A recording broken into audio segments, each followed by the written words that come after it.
A very good morning. It is 7 a.m. on Tuesday, December 2nd, 2025. Welcome to ONNJ Mornings. I'm Ken Rosato, and we will take calls in just a moment at 888-658-0234. We have a Garden State weather alert, a nor'easter in effect. Snowy, windy this morning, depending on where you are, turning to rain in the next few hours. Maybe a few inches of accumulations north and west, but we need to get the details. In just a second, we'll hear from meteorologist Mike Favetta with the detailed Garden State forecast. Weather is brought to you by Audio Nova, your hearing experts. All right, Mike. So this is the first biggie of the season, right? We have a nor'easter, but it's not so much. It's sort of the kindergarten taste to what we could have down the season. Sure. I mean, for most, it's going to be just rain and wind, and heavy rain at that, with those pounding winds throughout this afternoon. For a few, there will be a few inches of snow out of it. Already, some of that light snow falling up in the northwestern corner of the state. It just filled in about the last 15 minutes here, just before 7 a.m. And some ice, mixing freezing rain likely falling right along the turnpike in the next few minutes as well. So these are the counties in purple, really north and west of 287, where you'll have the greatest impact from that frozen precip this morning. Again, all changing to rain by the time we get to this afternoon. And with the winds right now starting to ramp up, it is cold for everyone else, especially where that rain hasn't begun just yet. So as far as this afternoon is concerned, and once we get through the morning with that little bit of snow starting to work its way through Sussex County now, the rest of the state stays wet, and that wind and rain combined this afternoon will not make it pleasant, especially throughout the latter half of the morning into the early afternoon. So the shade of blue is where the heavy snow is falling, which quickly changes to rain by 10, 11 a.m. Only there, like the tip of New Jersey, there up in northern Sussex County, stays with snow. But look at that heavy rain that's pounding the state throughout the afternoon into the early afternoon with those shades of red and orange right through the beginning of the evening rush. So it's a very wet and windy day today for most of the state.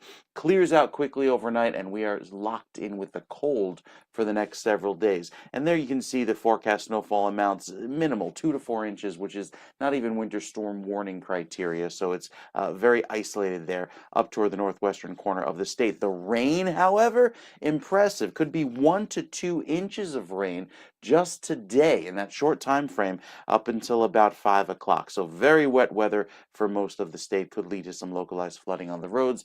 And of course, the wind doing some damage as well, especially at the coast where those gusts could be upwards of 40 or 45 miles per hour.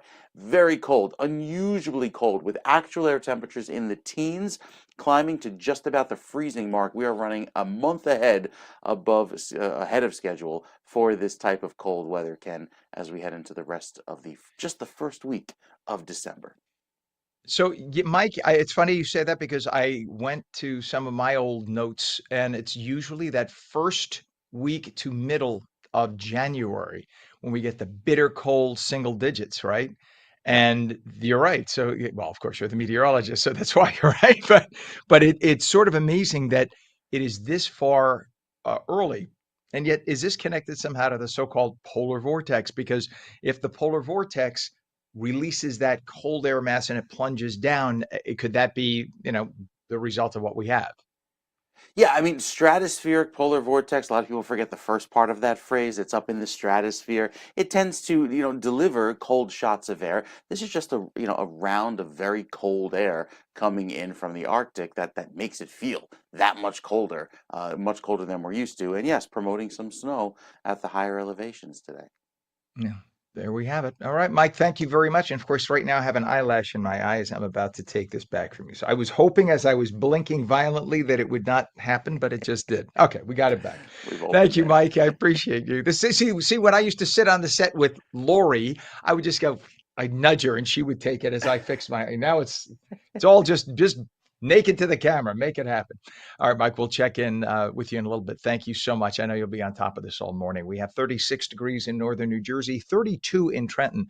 So we're going to keep looking at that temperature as it's right at the border here of freeze and not freeze with those high winds that Mike was talking about. You could get those gusts of 30, 40 miles an hour. This is, it's just a matter of taking the time and bundling up. And if you don't have to get out today, don't. Just wait and it'll pass. It's as simple as that. In terms of traffic right now, we have empty and tandem trailer ban on I-80 in both directions west of the state line. So once you get into Pennsylvania, you cannot get onto I-80 if you have a tractor trailer. We have a crash on the Turnpike Western Spur northbound north of interchange 18W Route 46 by the GWB Carlstadt. All lanes open.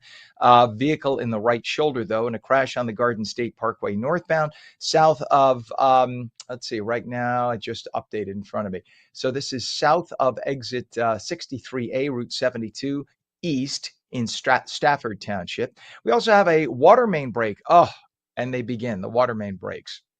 And this is on 1 and 9 Tunnelly Avenue, southbound North Bergen, the right lane of 3 lanes closed. Right now, the Holland Tunnel is reporting 25 to 30 minutes across. It's been that way for the last week, and a lot of that has to do with just holiday season, because normally it's only 15 to 20 most of the year. Right now, it's just more trucks, more cars making their way into Manhattan. Lincoln Tunnel is 30. GWB, upper and lower. Pam, I'm going to take your word because I don't have a return on it, so you tell me what it looks like. What's it looking like? Lower, okay, so Pam's telling me lower looks worse than the upper. You guys could see the feed. I'm having a technical issue on my end here, so I can't see what you're looking at right now. But the right now, according to the 511 folks, they're saying it's 40 minutes across the GWB to make your way into Manhattan. And we were just talking about this. Parts of New Jersey's extreme northwest could see a few inches of snow this morning as a nor'easter is hitting the East Coast. Apparently, they're going to see more of it up the Hudson Valley. That's where, if you were to head up there today, you could see a bit more snow. But for us in the Garden State, it's the extreme northwest. Probably good for the ski areas. They're going to get a few inches of snow. Areas closer to New York and the shore will shift to rain, while those elevations could see that accumulation, those meaning northwest.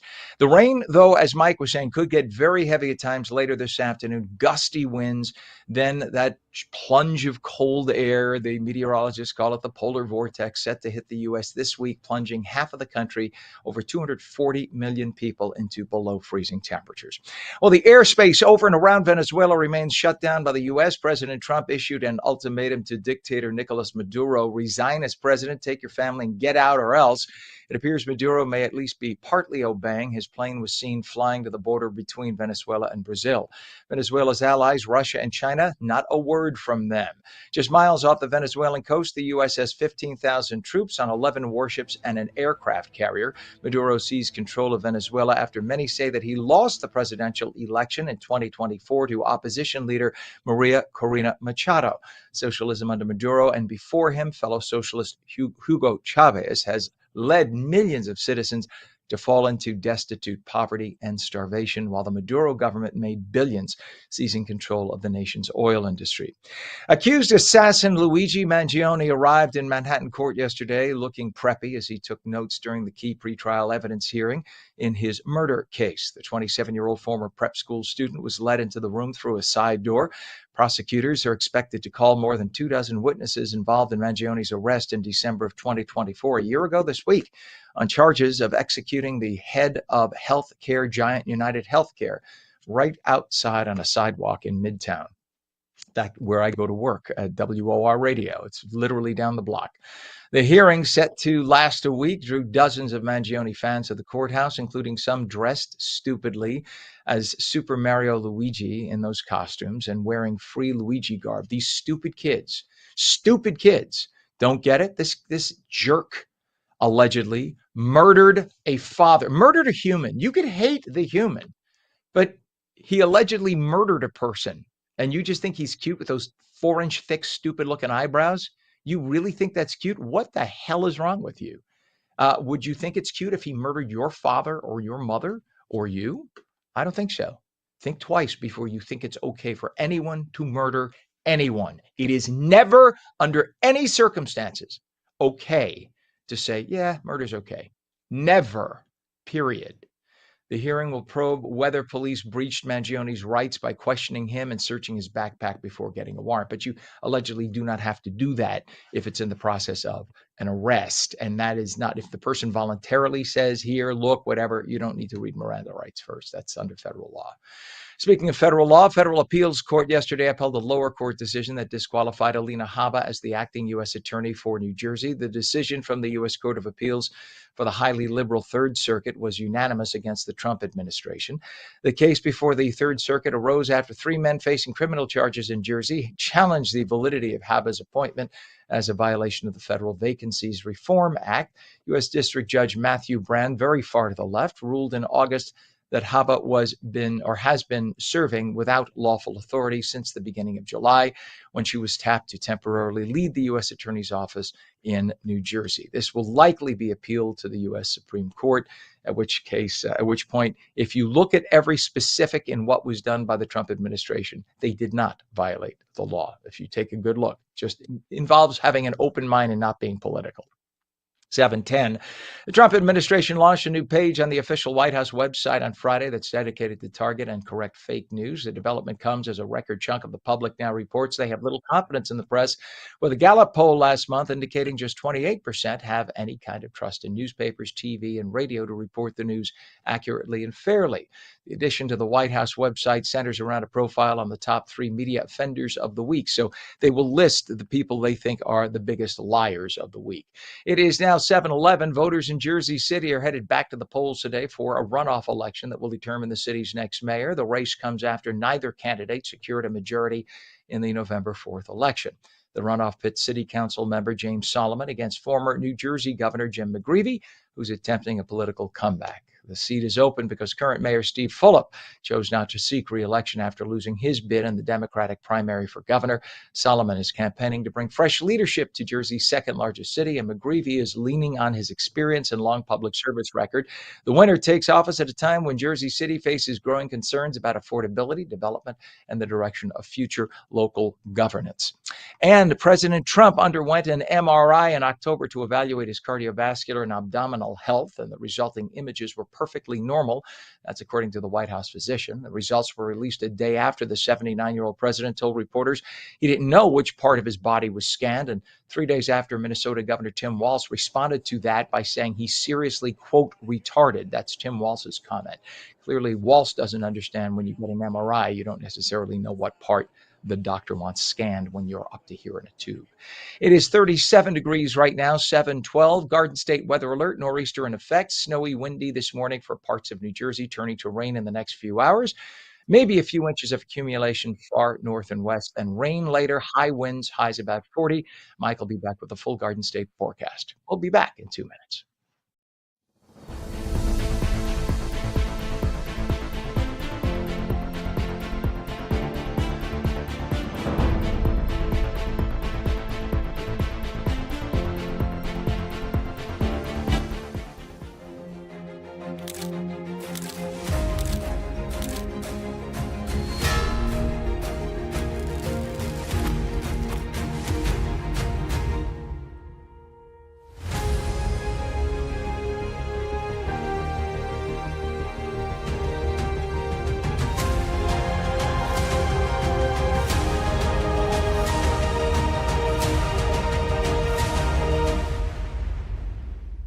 Our Stable Life, New Jersey's first equine wellness center. Are you or a loved one suffering from PTSDs, trauma, or life challenges? Consider non-riding equine therapy, where the soul is touched by the presence of a horse with a certified counselor. Our Stable Life is a non-profit at Bergen Equestrian Center in Leonia, New Jersey. We partner with individuals, groups, and agencies to help people recover from addiction, trauma, phobias, and more. Explore equine therapy for healing. BergenEquestrianCenter.com.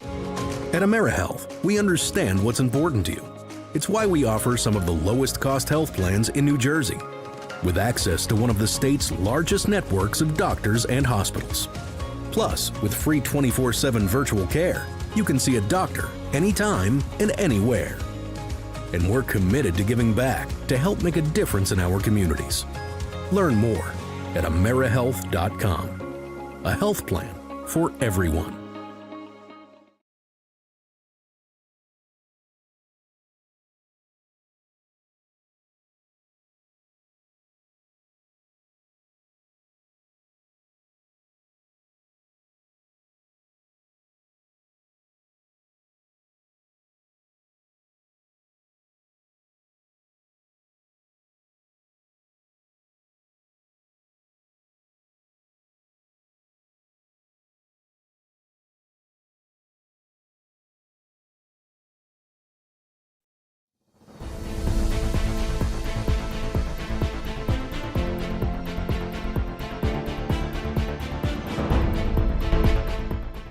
Welcome back to On New Jersey Mornings for your Tuesday. I'm Ken Rosato. It is 7:15, and we will take calls at 888-658-0234. Garden State Weather Alert. We have a nor'easter in effect. Straight to meteorologist Mike Favetta with a detailed Garden State forecast.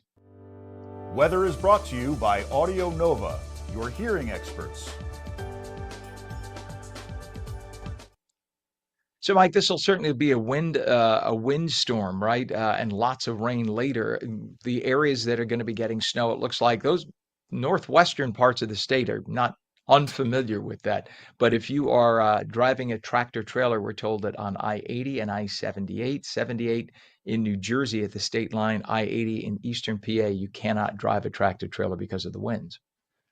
Yeah, the wind and there's a little bit of the icing too. That's always a concern. You got that big hill right as Route 80 splits and goes up to Hmm. Scranton. So some big problems, especially for travel in that corner of the state. And that's where you see the radar right now showing some light snow working right up along north of Route 80. This is like northern sections of Sussex County. I want to pan a little further south because there's even some more wintry weather working in toward Trenton, and it's cold enough here to allow for a little bit of mixing, some rain and snow mix, even some freezing rain. That's what's showing up here in the pink, right down toward northwestern sections of Burlington County, even through Mercer County, right down Route 206. So that's the area that we're keeping an eye on. As just the last few frames showing that moisture nudging in and meeting that very cold air. Could cause some problems along the turnpike this morning. Keep an eye to that, especially as this really gets going. And the future radar shows that pink, or that area of mixing with the freezing rain and snow,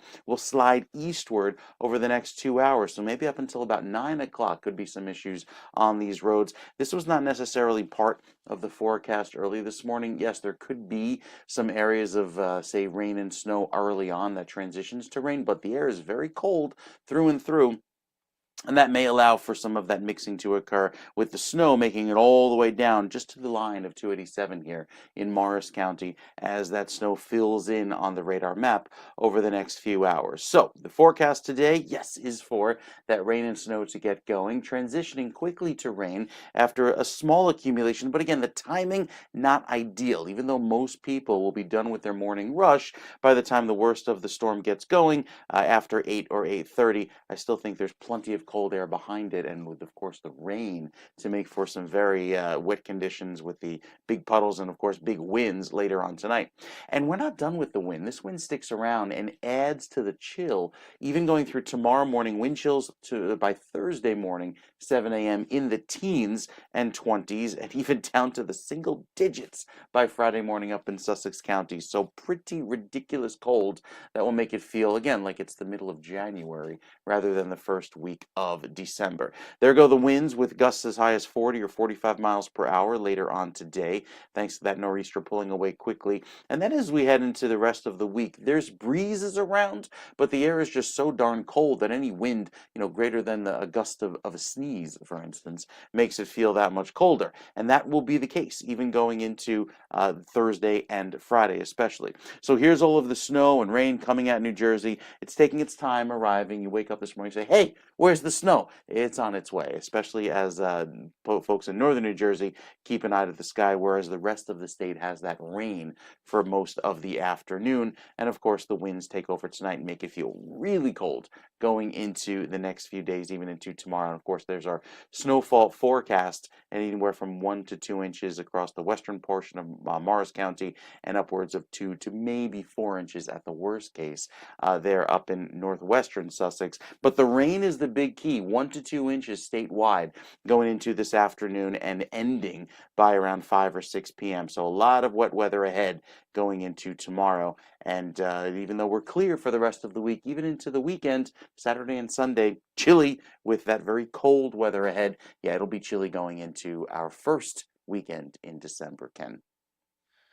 All right. Well, there we have it. It is what it is. It's sort of like getting a thunderstorm in July, right? We just get used to it, Yeah, shrug our shoulders, and say this is part of the time of the year. All that's right, right. Mike, we appreciate you, sir. Thank you. We'll check back. It is 33 degrees northern New Jersey, 32 in Trenton. So right at that rain snow line in terms of wintry weather. And that's why, sometimes you get the surfaces of the roadways that are colder, and so rain could freeze. That's when you get freezing rain, right? When the rain hits the colder blacktop. And so we're seeing a lot of the roadways right now look shiny, but you don't always know if the shiny is rain or if it's ice. So just assume ice and be very careful when you're on the road. Let's take a look right now, if we can. Pam, you want to bring up that mile marker 100 north of interchange 13 on the turnpike, if we could? Just because, there we go. So we see a lot of brake checking here. We don't have any accidents reported, so we'll check in to see why that's the case at this point. This is by interchange 13, so this is going toward the Elizabeth area. We'll find out if there's anything going on, but a lot of brake checking right now. This is the turnpike southbound, just north of interchange 13. And you can just see the damp roadways and people giving themselves a little extra travel time. That's very, very important. Other things to let you know about: there is an empty and tandem tractor trailer ban both at I-78 and I-80 once you get to the Pennsylvania border. Beware of that if you are hauling any kind of heavy goods. If you are a trucker or know somebody, a loved one who might be, that you can't get across into Pennsylvania on I-80 or 78 because of that right now. We have a crash on the Garden State Parkway northbound south of 63A in Stafford Township. All lanes are open, but there's a big delay through there. Water main break, 1 and 9 Tunnelly Avenue. That's in North Bergen. Right lane is closed there. And your Hudson River crossings right now, the Lincoln and Holland. Holland is now reporting 30 minutes, and the Lincoln is now reporting 35. GWB, now I can see it, Pam. That's what you were talking about. Upper level on the right, lower on the left. You see how many more tractor trailers there are. It's all because of the season. So what happens is you had all these tractor trailers bringing goods into Manhattan from all over the country and from other ports. And as a result, during morning rush and 24 hours a day, you have all of those extra trucks. That is what leads to a lot of the traffic that you're experiencing. But it's only going to be for another, week or so, 2 weeks, actually 3 weeks. I lied. I fibbed. Just until the new year. Once the new year hits, you'll see there'll be a little kind of reprieve from that. Our time now is 7:22. Minnesota Governor Tim Walz may be in some hot water. More than 400 employees of the Minnesota Department of Human Services have accused the former Democrat VP candidate of failing to act on widespread fraud warnings and retaliating against whistleblowers. Can't do that. Minnesota is home to tens of thousands of Somali refugees, and Tim Walz is being called complicit in a scandal involving $1 billion food aid fraud led by Somalis in the state. Somalis who then sent that money back to Somalia, potentially to a terrorist organization. So it's your taxpayer money getting involved in this scandal with people who the people on the left invited in through open borders. And literally they're taking, allegedly, your taxpayer money and sending it to Al-Shabaab back in Somalia, which is a terror organization trying to kill Westerners with your money. And this is something that Tim Walz allegedly was aware that there might have been something going on, but there's Somalis and it's not fair to single out any one group. Well, now the federal government came in and said, you're an idiot.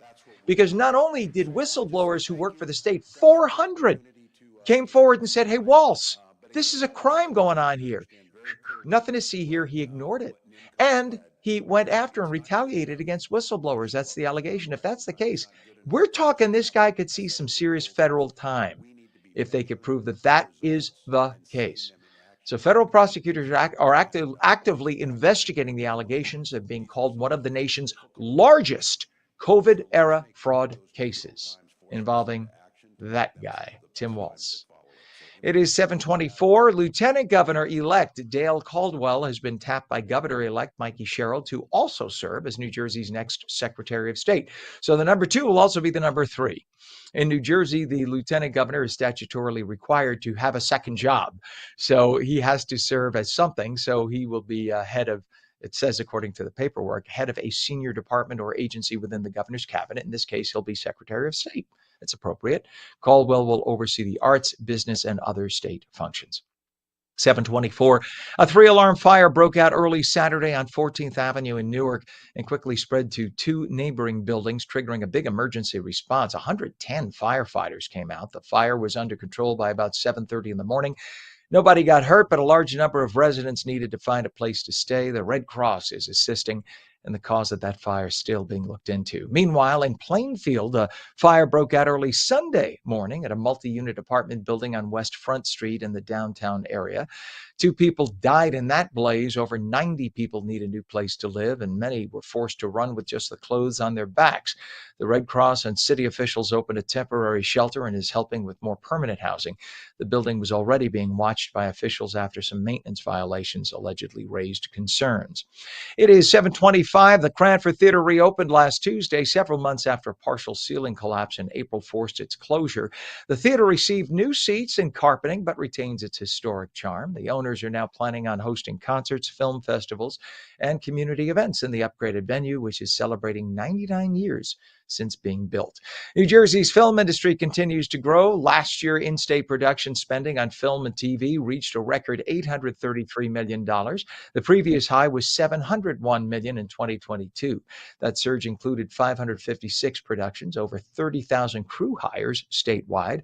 Many will love this if you're politically to one side. What brought the industry to New Jersey? How about tax cuts and tax incentives? Yes, the Democrat administration in New Jersey did a Republican thing. Let's cut taxes and lure them in.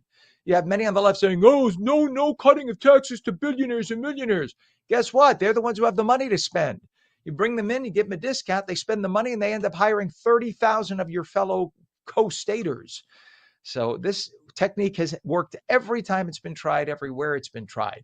Los Angeles, high taxes. Where's the industry leaving? Los Angeles. Where's it coming? New Jersey, normally high taxes, but right now they're cutting the taxes. The industry's not stupid. They go where they could save money and make money, and that's why they're here. And New Orleans police superintendent has been criticized by many over the years, referred to as inept. As if there needed to be any more evidence of this, Superintendent Ann Kirkpatrick is now being lambasted for saying that the reason why she won't let her officers help ICE agents is because being an illegal alien is simply a civil matter. Sorry, Superintendent, but under 8 U.S.C. subsection 1325 of the U.S. Constitution, illegal entry is a federal criminal offense. Only unauthorized presence in the U.S. if your visa expires is a civil violation. But many on the left think the right is just being mean to all these poor people.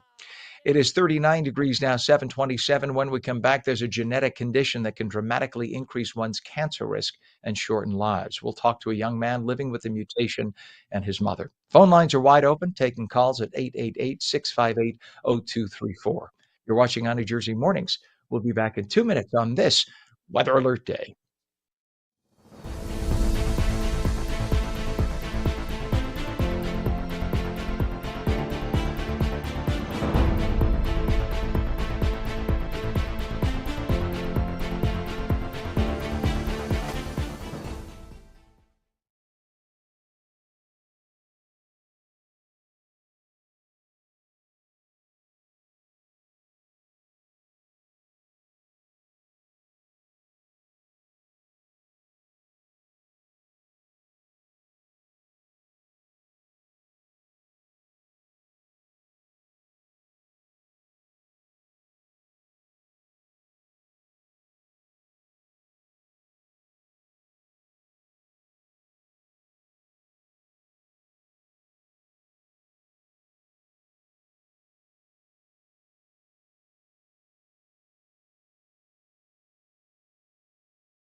Good morning to you. It's 31 degrees in northern New Jersey, 32 in Trenton, right at that freeze melt line. 7:30, Tuesday, December 2nd, 2025. It is a Garden State Weather Alert Day. I'm Ken Rosato. Welcome back to ONNJ Mornings.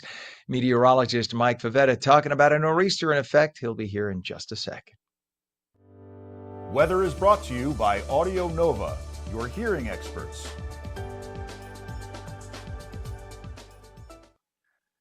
So right away, a lot of people hear nor'easter in the wintertime, and we're not even officially Hmm. winter, we're just meteorological Right. winter, but they assume, oh, blizzard. This isn't a blizzard, but it's nasty, right? Yeah, the rain, the wind, the cold rain at that.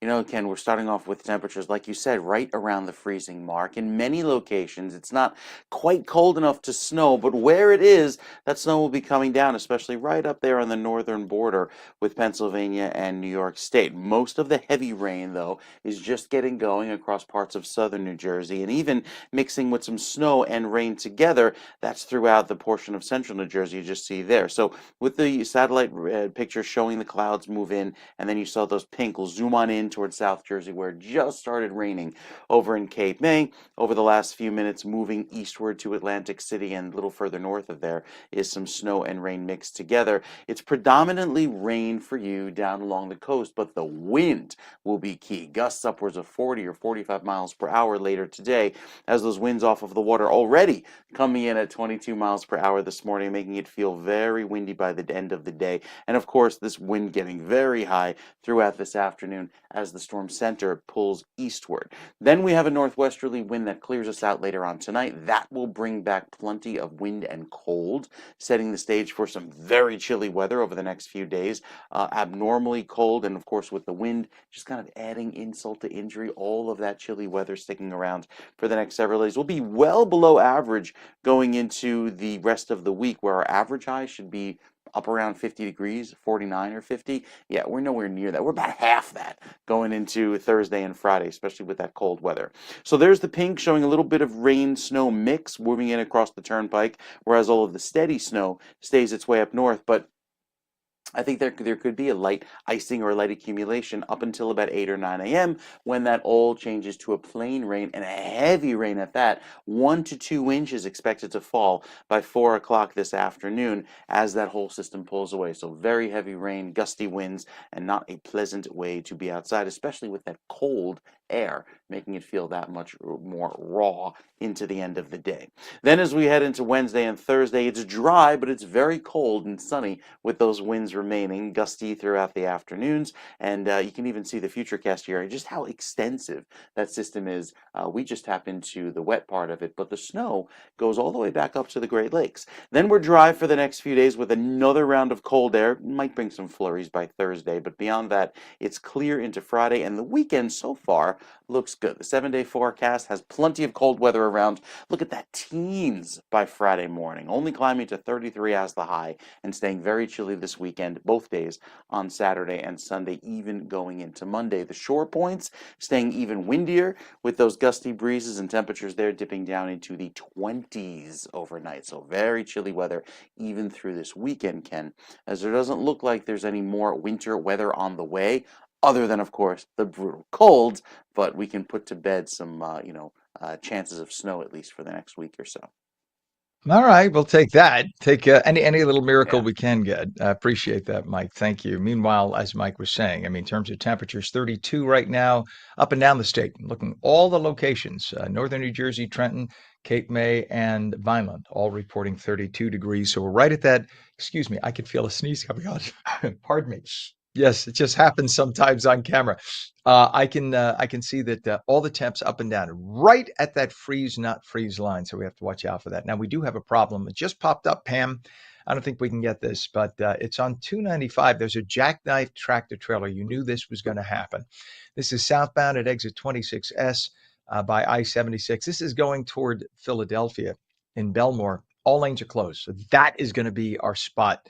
And that tells us something. If there's a jackknife tractor trailer there, that's inland going in toward the Philadelphia area from New Jersey. So there must have been an early freeze right at that point. We'll look into that. There is an empty and tandem tractor trailer ban right now on I-80, I-78, and Route 22. all because, as Mike was saying, the incredibly high winds are going to be causing massive problems for the tractor trailers to try to maintain themselves on those highways. So just be aware if you drive tractor trailers that you can't cross the state line into Pennsylvania on 80, 78, or 22. We have a crash on the Garden State Parkway northbound south of exit 63A, Route 72 east in Stafford. All lanes are open, but there are a lot of delays through there. And a water main break on 1 and 9 Tunnelly Avenue southbound at 91st Street, North Bergen. The right lane is closed there. In terms of Hudson River crossings right now, Lincoln Tunnel reporting 35 minutes across, 25 to 30 at the Holland. GWB upper and lower, let's take a look at what we have right now. You can see the significant difference. Lower level is actually moving quite well on the left. The upper is heavy. Let's see if there's a reason for that. I'm looking. I don't see anything reported yet. Sometimes the minute I finish this report, we'll get a reason popping up on the screen from the traffic people, but don't have a reason yet. I'm sure there is one. We'll find out and let you know in the next report. 7:36 right now on your Tuesday. And there is a rare genetic condition. It is called Bloom syndrome. It's a genetic mutation that makes it difficult for your body to repair DNA damage. Now, for the children and families affected, it means an extremely high risk of cancer, serious health challenges, and a dramatically shortened life expectancy. Well, Eric Sarbu and Daniela Elena Sarbu have made it their mission to change that. After their own journey discovering Eric's Bloom syndrome diagnosis, they've launched public campaigns to ensure that kids are tested and diagnosed earlier. And we say good morning to Eric and Daniela. Good morning, Ken. Good morning. Oh, Thank you so much good to for have you. having us today. Yes, thank you. And very good to have you both on. Danielle, let's start with you if we can, because it's such a rare disorder. A lot of people don't even realize what this is. So what is Bloom syndrome, and how did you first learn that Eric had this? Bloom syndrome is a mutation in the BLM gene, which makes it hard for the body to repair DNA damage, which means people that have Bloom syndrome are very prone to getting cancer. Unfortunately, it's not something that genetic doctors or doctors in general think about. There's so many signs. It starts with short birth weight, with short stature, failure to thrive. And many times we looked at Eric, he had his own curve of growth. He was in the 5th percentile. And we kept on asking our genetic doctor, all the pediatricians, endocrinologists, why? I'm 5'6", my husband is 6'2". It just didn't make sense. And nobody thought of testing him for Bloom syndrome up until my father passed away this year. He had cancer with no signs, perfect blood tests. So that's when the doctor said, there's something weird, we need to test you. So they tested me. They realized that I'm the carrier of BLM gene, but our bodies have 2 BLM genes. So one of them functions perfectly for me. The other one is damaged. And unfortunately, Eric's father had one of the damaged genes as well. And when we had Eric, we passed both of the defective genes to him. And that's how Bloom syndrome.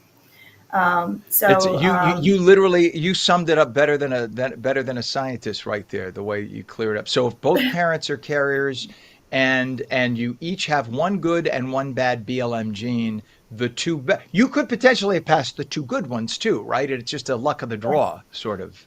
Unfortunately, yes. It's a very, very low chance to give it, but you pass it. So we did. And that's where we are today. So I want to say on one hand, we were blessed because children usually with Bloom syndrome, they develop a cancer 10 years old, 11 years old. We didn't think of, screening our children for cancer. You're not thinking of testing your 12-year-old for a colonoscopy.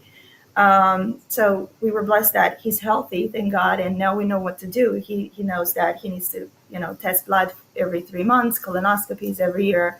And so on and so forth. But what's important is to let all the parents out there know that they have to test. They have to ask their genetic doctor for Bloom syndrome testing. If their child is short, if their child is born small, failure to thrive, which is called, in the pediatric, world, they have to test. Early screening prolongs life. Ultimately, Bloom Yeah. syndrome, because it exposes them to higher cancer risk, the risk of cancer is over 300 times more than our risk.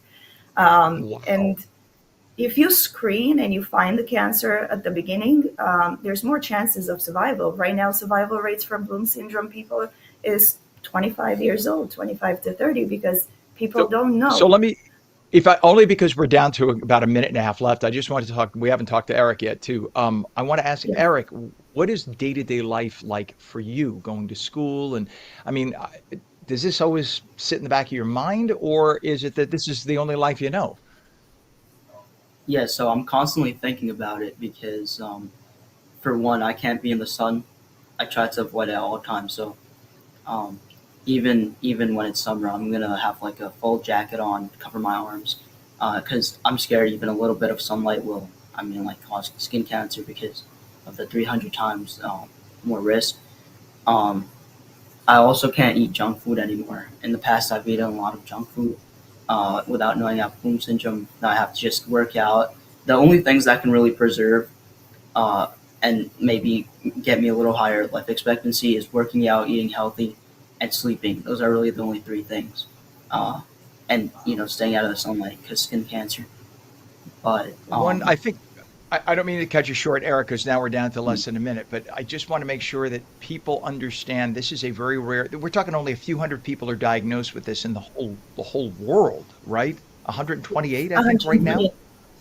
Yes. That's unbelievable. So let's just we're down to seconds. So I want to make sure what is a website so that people can get more information and to urge their politicians, et cetera, to get more knowledge of this to help people so they can be diagnosed early. What's a website?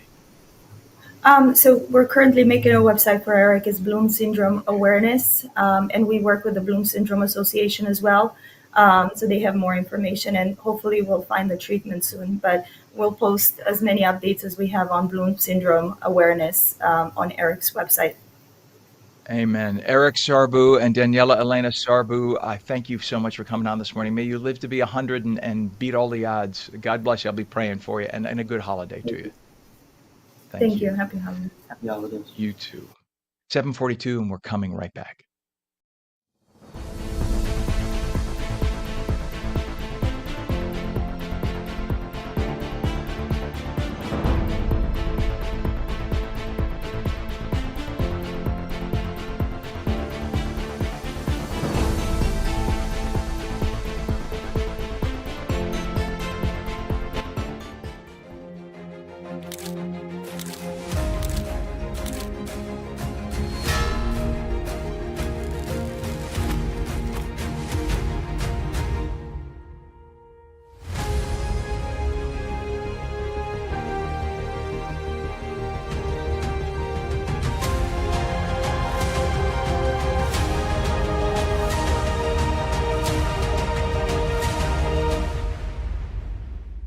Our Stable Life, New Jersey's first equine wellness center. Are you or a loved one suffering from PTSDs, trauma, or life challenges? Consider non-riding equine therapy, where the soul is touched by the presence of a horse with a certified counselor. Our Stable Life is a non-profit at Bergen Equestrian Center in Leonia, New Jersey. We partner with individuals, groups, and agencies to help people recover from addiction, trauma, phobias, and more. Explore equine therapy for healing. BergenEquestrianCenter.com. At AmeriHealth, we understand what's important to you. It's why we offer some of the lowest cost health plans in New Jersey, with access to one of the state's largest networks of doctors and hospitals. Plus, with free 24/7 virtual care, you can see a doctor anytime and anywhere. And we're committed to giving back to help make a difference in our communities. Learn more at AmeriHealth.com. A health plan for everyone.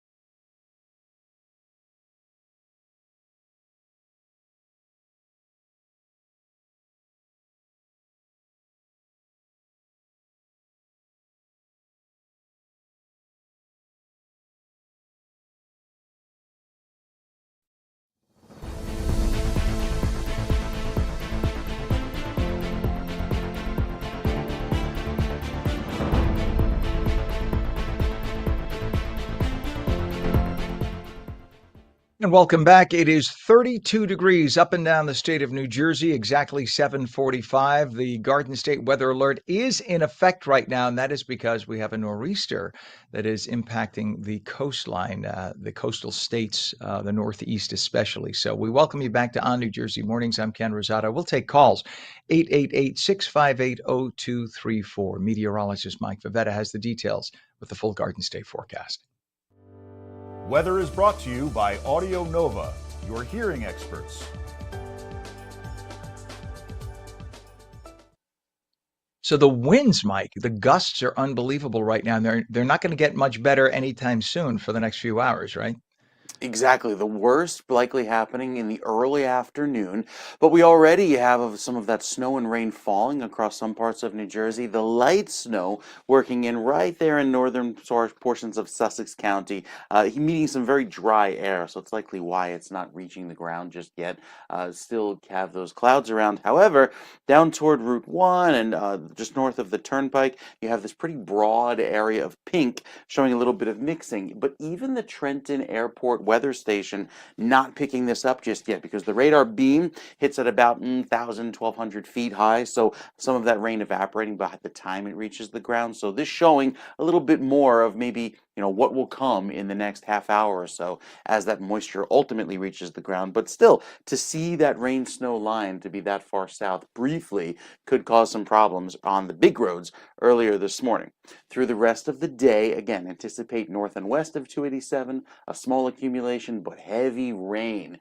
South and east of 287, especially down toward Newark, a little bit of mixing there toward Morristown, some freezing rain for you, and of course Jersey City with the rainfall this afternoon. 1 to 2 inches of rain expected, and this cold that locks in for the next 2 weeks or so, not going anywhere anytime soon. So it's going to be very chilly for all of the Northeast, even right down toward Florida, not expecting to be at least above average throughout the rest of the month.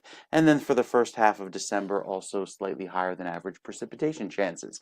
The next few days featuring that big cool down with a slide in temperatures into the teens and 20s at night, only warming back to just freezing even by next Monday and Tuesday of next week, keeping it chilly, Ken, on the board through the first weekend in December. So very cold weather on the way. All right, and we have been warned. I always carry gloves. I carry gloves like in my car and in all my jackets and whatnot. Everyone makes fun of me, but you know what? On a windy day like this, my Yeah, it's hands stay helpful. warm. I'm just saying. Always wear a parka too, so I could pull up that head nice and warm. All right, sir. Thank you very much. 'Tis the season. 35 degrees now. So in a matter of 10, 15 minutes, the temperature jumped back up where we are in northern New Jersey, 32 to 35. It's still 32 in Trenton right now, 33 now in Cape May, and 33 in Vineland. And in terms of traffic, we have, because of the high winds Mike was talking about, there is a tandem and empty tractor trailer ban on Route 22, I-80, and I-78, both directions west of the Jersey state line in Pennsylvania. So in New Jersey, it isn't the case right now, but if you're in a tractor trailer on 22, 78, or 80 going toward Pennsylvania, you won't be allowed to ride it into Pennsylvania if it is empty or tandem. So the tandem is the two units back to back, and empty would be any 18-wheeler that doesn't have stuff in the back. Now, the only way you could prove that, if you're just driving along, is if you're blowing along. So just, better. Don't do it. The Garden State Parkway now has a crash reported southbound north of exit 168, Washington Ave and Hillsdale. The right lane is blocked there. Let's take a look over at 295. There's been this problem with a jackknife tractor trailer, and you could see now the backup. We don't have an image of the tractor trailer itself, but there is the result of it. This is a jackknife tractor trailer we're reporting. It is southbound on 295 at exit 26S, which is 76 and 676 in Belmore. All lanes are closed, so you could see there. The people are trying to get by on the shoulder. The actual lanes are closed down. That's causing an absolute mess. Other areas that we have, I'm just looking, there are so many reported incidents. Now we have a water main break, 1 and 9 Tunnelly Avenue southbound at North Bergen, one right lane closed there, and just on and on it goes. You need extra travel time today between the rain, the wind. It's not a pleasant day. And then there's freezing on the roadways too. A lot of patches of ice. People think it's just wet. They go to hit their brakes and they slide. So you need extra travel time, or stay home, work from home if you can today. It's not going to get much better through much of the day. The approaches to the Hudson River right now, Lincoln and Holland. Holland is reporting 25 to 30, Lincoln 35 minutes in, and the GWB upper and lower levels. If you take a look at this, the lower levels is just flowing now. It's moving beautifully. The upper level on the right, a little slower, but not horrible. But that's your best bet today. It's going to get you in about 30 minutes. 7:50 is our time. Part of New Jersey's extreme northwest could see up to 4 inches of snow this morning as a nor'easter is hitting the East Coast. Areas closer to New York and the shore will shift to rain, while those elevations could see that accumulation. But the rain could get heavy at times later this afternoon with gusty winds. Then we have a polar vortex set to hit the U.S. this week, plunging over half of the country into below freezing temperatures. 7:51, the airspace over and around Venezuela remains shut down by the United States, and President Trump has issued an ultimatum to dictator Nicolas Maduro: resign as president and take your family and get out, or else. It appears Maduro may at least be partially obeying, as his plane was seen flying to the border between Venezuela and Brazil. Venezuela's allies, Russia and China, have been mysteriously quiet through this, as if to say, you are on your own, Venezuela. Just miles off the Venezuelan coast, the U.S. has 15,000 troops and 11 warships and an aircraft carrier. Maduro seized control of Venezuela after many say that he lost the presidential election in 2024 to opposition leader Maria Corina Machado. The way it works there, they have ranked choice voting. So she came in second, but many are saying that a lot of the votes that he had were fake. There were stuffed ballots and things like that. Sound familiar? So they are saying that he was not duly elected. And then what Mr. Maduro decided to do to make sure that the person who should be the president, in terms of Machado, what he did was he had his party outlaw her ability for, I don't know how you do that. Just, you cannot run. You are outlawed. You are outlawed. So meanwhile, there have been like protests in the streets saying that she's the duly elected president. So we'll see where this goes. Socialism, by the way, under Maduro and before him with fellow socialist Hugo Chavez, has led literally tens of millions of citizens in Venezuela to fall into destitute poverty and starvation there, while the Maduro government made billions seizing control of the nation's oil industry. Such is socialism, folks, and they voted it in New York City. You just wait and see what happens. 7:53. Accused assassin Luigi Mangione arrived in Manhattan court yesterday looking preppy as he took notes during the key pretrial evidence hearing in his murder case. The 27-year-old former prep school student was led into the room through a side door. Prosecutors are expected to call more than 24 witnesses involved in Mangione's arrest in December of 2024, this week, 1 year ago, on charges of executing the head of healthcare giant United Healthcare right there in a midtown sidewalk. The hearing, set to last a week, drew dozens of Mangione sycophants to the courthouse, people dressed in Super Mario Brothers outfits with a sign saying "Free Luigi," thinking it's a joke, or young women thinking, "Oh, he's so cute with his stupid-looking baggy eyebrows. He looks ridiculous, girls." You'll wake up and look back and think, "What was I thinking?"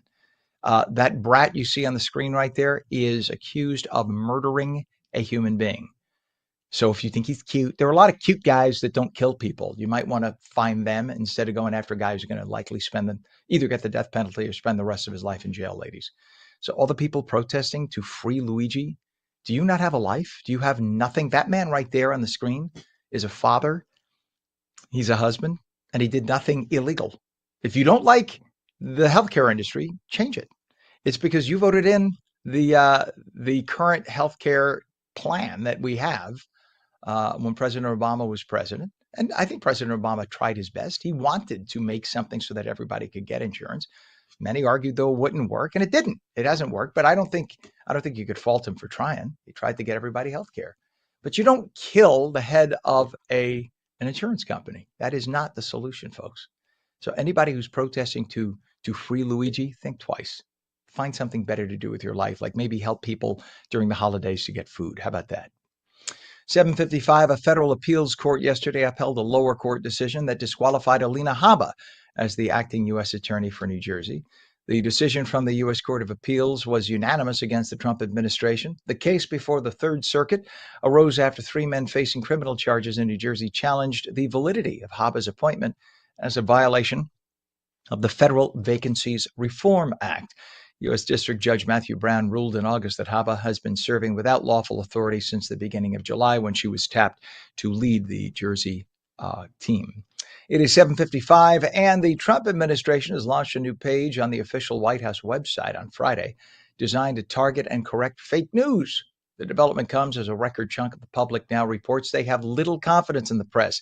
Only about 28%, according to a Gallup poll, believe that what they read and hear in newspapers and TV and radio is real. They think it's all fake news now. And you can say, oh, that's because Trump did it. Well, maybe because it was also that a lot of what they have been reporting has been exposed as not correct over and over again. And when it's reported as not correct, they never come back and apologize or correct anything on the record. Maybe it's their own fault. And maybe that's why the TV news industry is dying on the vine. Scratch your head and think about it. 7:56, voters in Jersey City are headed back to the polls today. There'll be a runoff election to determine the city's next mayor. The race comes after neither candidate secured a majority. They only had a plurality of the votes in the November 4th election. So the runoff pits City Council member James Solomon against former New Jersey Governor Jim McGreevey, who's attempting a political comeback. We will see what happens today. And President Trump underwent an MRI in October to evaluate his cardiovascular and abdominal health, and the resulting images were normal, that according to the White House physician. The results were released a day after the 79-year-old president told reporters he had no idea which part of his body was scanned because he was up to his neck in a tube in an MRI. Tim Walz thought that was kind of funny and said he was, quote, this is Tim Walz's quote, he called the president retarded. Maybe Tim has never had an MRI and doesn't realize. The MRI was given 3 months ago. And again, he was up to his neck at 6 o'clock in the morning. He didn't realize what the doctor was looking for. Maybe the doctor wasn't looking for anything. Tim is involved in a big legal scandal. He could end up in jail, so maybe Tim should keep his mouth shut.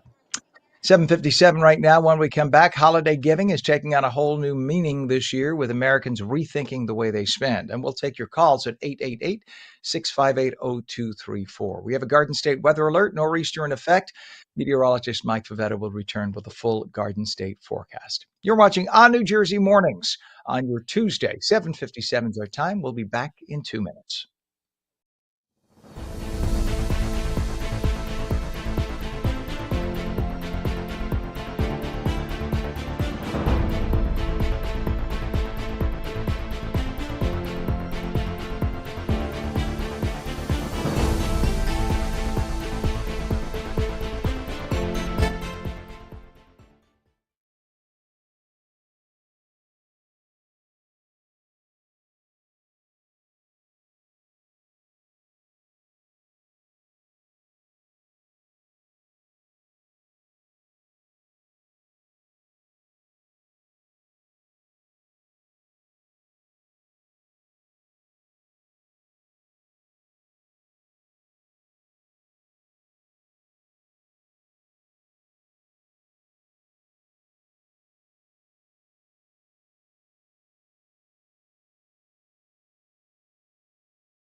Very good morning. It's 8 a.m. on Tuesday, December 2nd, 2025. Welcome back to ONNJ Mornings. I'm Ken Rosato. We'll take your calls at 888-658-0234.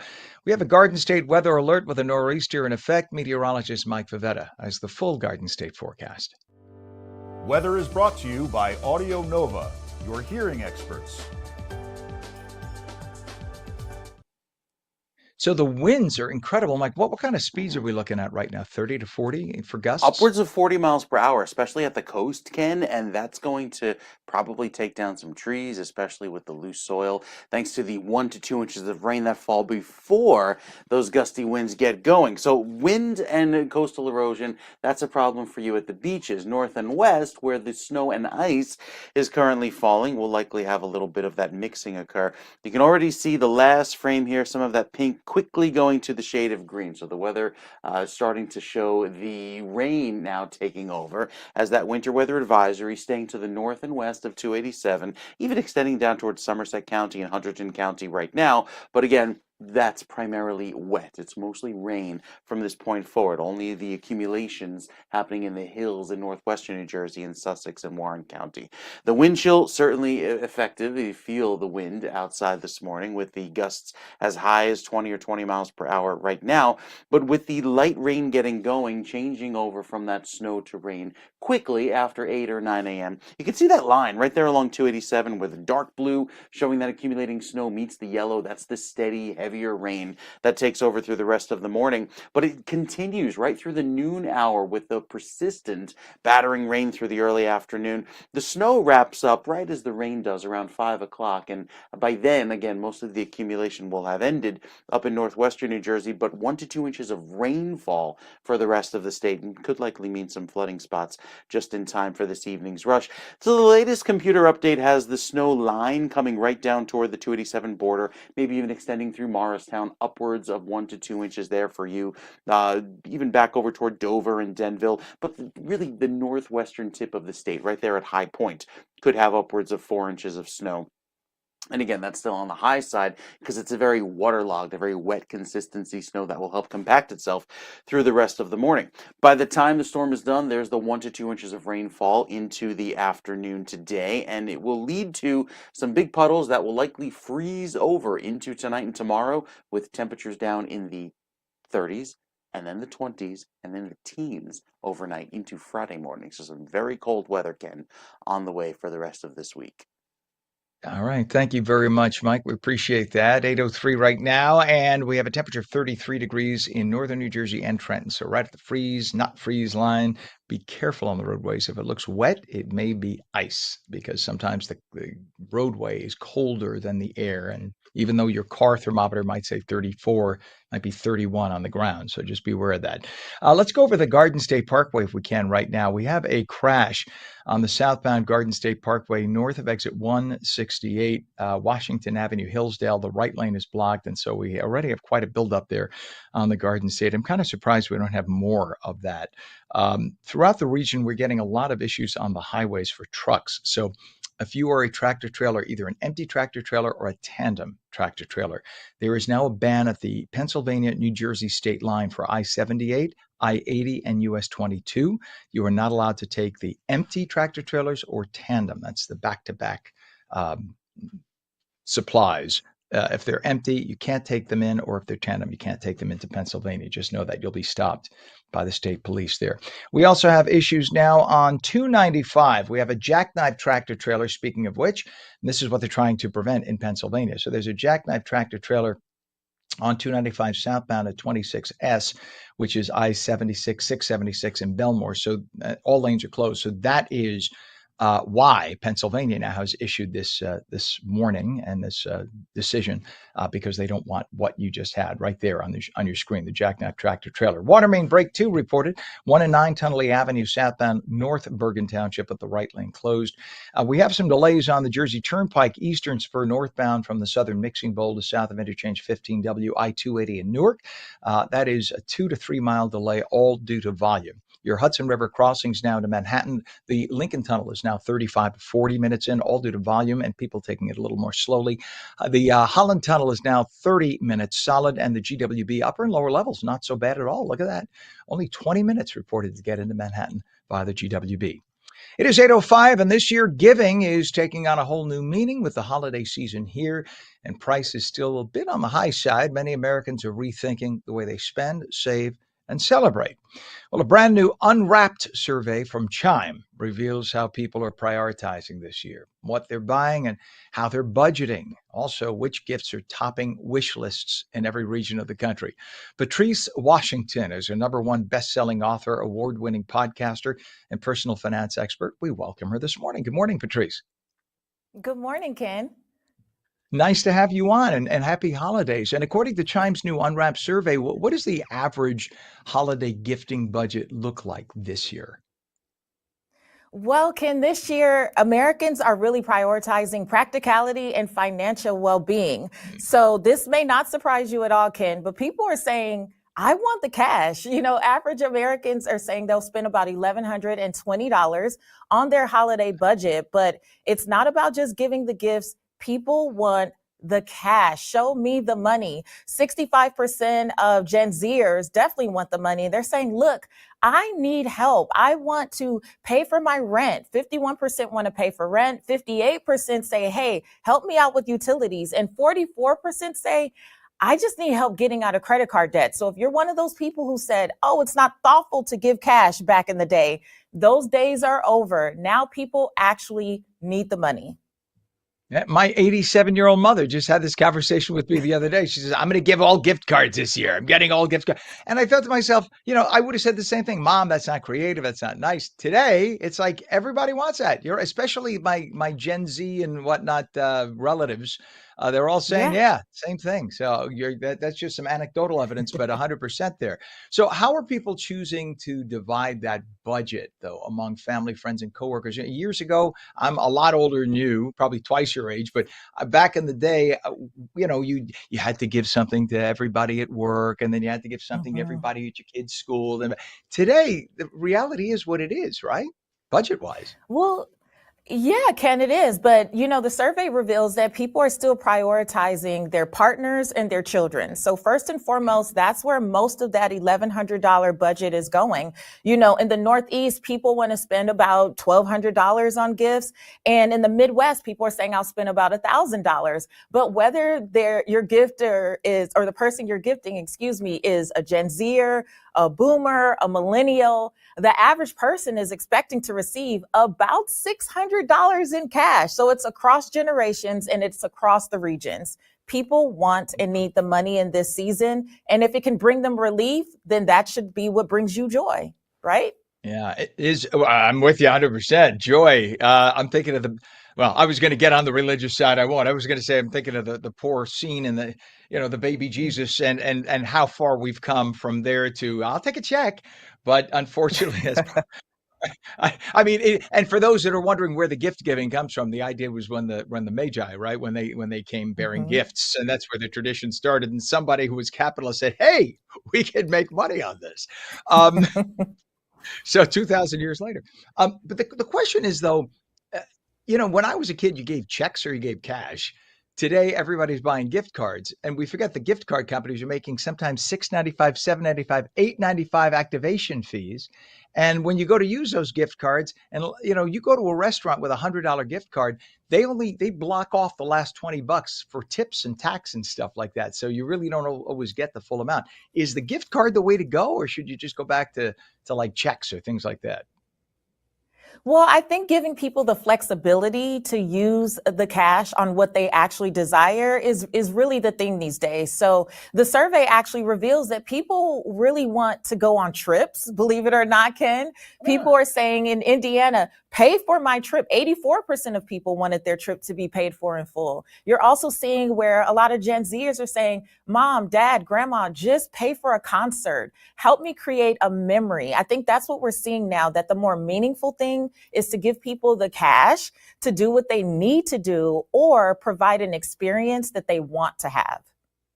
Interesting. So maybe like to one of the ticket companies, I won't mention one by name, but you give a gift card for the ticket company, right? So they could buy whatever concert tickets they want or whatever. But so that's a little more creative than just a generic Visa gift card or MasterCard gift card. You're at least buying them something in the theme, maybe a Priceline gift card or something, so they could do their traveling and pay for it that way. That's a really clever idea. That's a good kind of a compromise. So younger people certainly do approach things differently from older folks, but would you say that based on the information, older folks are now catching on that this is what younger folks want in this era? Oh, absolutely. But like I said, Ken, even older folks are saying, just give me the cash. It's crossing generations. And I think it just comes down to the time and the season that we're in. And I really just believe that it's important for people to be intentional about what they're giving, but don't just give what you want to give. It is Uh, important to give what people desire to receive too. You want to make it about them because that's what the season is about. Gotcha. So you're saying that my hand stitched socks won't make it this year. I'll be the least popular uncle in the household. I always make one this big and one this big anyway. It never quite looks nice. I don't know. People are certainly getting more creative too. So what about the rise of homemade gifts? Well, definitely. Again, I mean, I think it's about really understanding the personality of the folks that you are gifting and what would feel good. And I think doing whatever feels best for you is what this season is about. But at the end of the day, what the survey really reveals is that we want to be smart about our money. And people usually go into so much debt during this season. 41% of the respondents say, oh, well, I'll do what I need to do for the holiday budget, and then I'll figure it out after, right? After Gotcha. January 1st, I'll get back on my budget.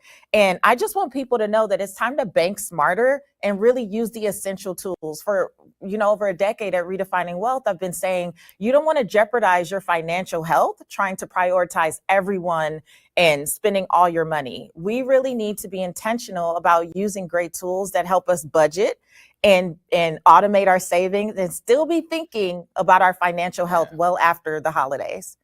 That is great advice. Best-selling author, award-winning podcaster, personal finance expert, Patrice Washington. Always nice to have you on. Thank you for coming on and happy holidays to you.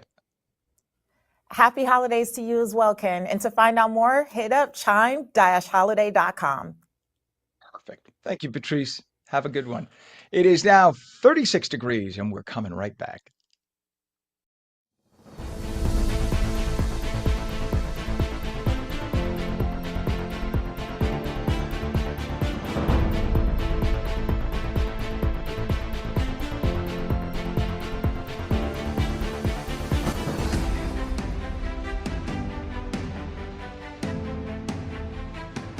Hey, New Jersey, want to choose how you live as you age?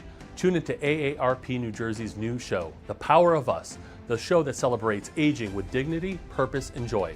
From protecting yourself against fraud, to staying healthy and aging in place, to finding purpose through volunteering, we've got the tools, tips, and stories to help you thrive. Join us on ONNJ and discover the power of us.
Welcome back to ONNJ Jersey Mornings. I'm Ken Rosato at 8:15, taking calls at 888-658-0234. We have a Garden State weather alert and nor'easters in effect. Meteorologist Mike Favetta has the full Garden State forecast. Weather is brought to you by Audio Nova, your hearing experts.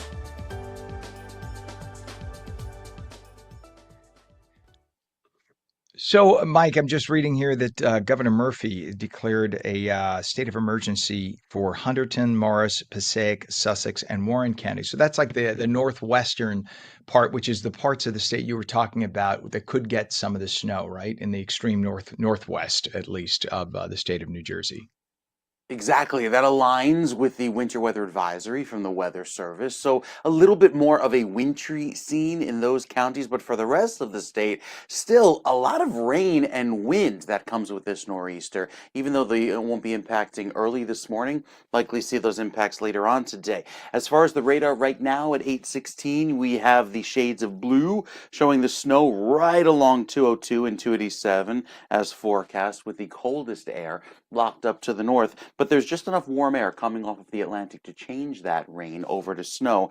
And you can even see right there the radar picking up a little bit of the ridge right there from the Watchung mountain range, showing some of those hills, allowing for some of that rain snow mix to occur in the hill and then rain in the valley, like right back by the Great Swamp and over toward places just south of Morristown. So there is plenty of cold air in place to allow for that freezing to occur. And there's the snow getting going right now, starting to accumulate there up in the western border of New Jersey with Pennsylvania, rain elsewhere across the state. And that's some good news, because we did not need the snow to come in during the morning rush, especially right down along the turnpike where there's some of that heavier wet weather coming through all the way down toward the Trenton and Philly area. Northern parts of the state, the future radar showing that snow continuing there in the northwestern corner of New Jersey. And it'll get going and continue to accumulate there just on the highest elevations throughout the rest of the morning. By the afternoon, we'll see the rain stay heavy, but wraps up quickly into 4 and 5 o'clock. So it's not a prolonged event into tonight. Basically, put its brakes on into the tail end of the evening rush, and likely wraps up quickly with the cold weather getting going. And that is the next key into tomorrow, and especially Thursday morning. Wind chills will feel like the teens and 20s, and maybe even some single digits by Thursday night into Friday morning. So some very cold air on the way, kind of locking in that cold throughout the next few days. And the wind, there'll be some wind around. It won't be terribly gusty after today, but it's just enough of a breeze to allow for that wind chill to get going and make it feel even colder each and every morning. So the last few frames here of the radar and satellite picture showing that snow getting going, with the worst of it still on its way. I think most of that energy offshore will work its way up the coast and really get those winds cranking at the coastline later on today. So the futurecast showing the heaviest of the rain moving out by later on this evening. We're done by 5 and 6 o'clock tonight. All of the rain and snow is over, and then we're back to clear sky with very cold weather. Again, at most 1 to 2 inches in Morris County, maybe upwards of 2 to 4 inches. So that's not winter storm warning criteria, which is why it's only the winter weather advisory for those areas, but still just enough of a little bit of a snow to make it feel extra wintry. There's the 1 to 2 inches of rainfall forecast. That I think will do more of a of damage going into tonight, into tomorrow, because of the rate of that rainfall falling very heavily, very quickly into this afternoon. It all wraps up tonight, and we're left with the cold weather right through the weekend, Saturday and Sunday, staying chilly, Ken, with highs just barely cracking 40 degrees. Wow. All right, Mike. Hey, Mike, stay with me 1 second. Pam, why don't we show Mike what ugly looks like? Mike, you could join me in ugly. This is what Let's see ugly this. looks like. It's that 139 cam, Pam. Let's show him. That's ugly. Ooh, How would you like to be that's sitting in that, messy. meteorologist Mike Favetta? Messy. That's That's the entrance to the nasty. Holland? Yeah, this is the edge. It's right, 139. Yeah. Mike knows his Jersey roads. Oh, All right, it's see not that? fun. No, that Because is you not. sit in That so is much just bumper to traffic, you bumper. stare at the sign and say, why didn't I take the other entrance? Why didn't I pay the toll on the turnpike? Exactly. So there we Yeah. go. All right, Mike. Thank you, sir. We'll check back with you in a bit. We Bet. appreciate you as always. 39 degrees now. So the temperature is coming up. So it looks like a lot of New Jersey, with the exception of those 5 extreme northwestern counties, really more the most northwestern 10 miles or so. Everything else is now above the melt point, but you're going to have the high winds and the heavy rains right into this evening. So just beware. You're going to have flooding in a lot of areas. Beware. Give yourselves extra travel time. Just to let you know, we can go back to that cam, Pam. Let's let everybody know. This is Route 139 East at the New Jersey Turnpike. And this is just a combination of volume and bad weather. That's what that is. There's no accident reported. When you look at that, you think there's got to be an accident. Nope. It is absolutely stopped. The only thing we could see is there's a water main break on 1 and 9 at Tunley Avenue, but that's not directly connected to this, but I'm wondering if it's not causing people to take a different route to get here to 139. That could very well be the case because that's extremely heavy for this hour. There we have it. So that's going to cost you about 45 to 50 minutes now into Manhattan from 78. Right now, the state government of Pennsylvania, the Pennsylvania DOT, PennDOT, they've issued a ban on tandem tractor trailers and empty tractor trailers for I-78, 80, and 22. So if you're headed to the Pennsylvania line from New Jersey, just be aware you cannot drive empty tractor trailers or tandem tractor trailers across the line. Speaking of which, we have a jackknife tractor trailer, 295 southbound at exit 26S, which is by 676 and 76 in Belmore, and that is causing the delays you see on the left side of your screen. Just a very, very heavy volume going into that area. Garden State Parkway now reporting a crash southbound north of 168. That's up toward the Rockland County border, Washington Avenue and Hillsdale with the right lane blocked. And right now, the other approaches to the GW or to the Hudson River, the Lincoln Tunnel is reporting 35 minutes in. GWB is actually your best bet. That's only about 20 to 25 minutes in. Look at that. That's crazy. Usually this is the mess at this hour. And right now, that's your best bet making your way in. 8:22 is our time, and we are, of course, getting into the holiday spirit this morning with a group that has been lifting hearts and voices for more than 7 decades. They are legendary, the legendary Blind Boys of Alabama, 6-time Grammy Award winners, Gospel Music Hall of Fame inductees, and recipients of the NEA Lifetime Achievement Award. They're all bringing their beloved Christmas tour to New Jersey. Their annual 15-city Christmas tour will make a stop at the New Jersey Performing Arts Center, ONNJ PAC. That's in Newark, beautiful place. Friday, December 21st, delivering a show that mixes holiday standards with favorites from their Grammy-winning album, Go Tell It on the Mountain, and their spirited Talkin' Christmas record. Blind Boys of Alabama singer Ricky McKinney, good morning to you and happy holidays. Good morning to you. All is well. How you doing? Wonderful. Cannot complain. God let me breathe today. So that's a good start, right? What makes this holiday show at ONNJ PAC, this Christmas show, so special for the Blind Boys? Well, it's been a long time since we've been to Newark, but we're going to have a great time. We're going to play some of our songs from our latest Go Tell It on the Mountain. But what's going to make it good is it's going to be because the people are coming, and we're going to have a great time. We're going to sing some a cappella songs, some of the songs that people love the most. But most of all, we're going to bring Christmas to the people. Amen. And I'm sure I'm like a lot of people, you need a show like your show this time of year to get you in the mood and the spirit so that you realize that this is a recollection of 2,000 years ago. This is a reminder that our Savior came and was born on this planet for us and sacrificed himself to die for our sins.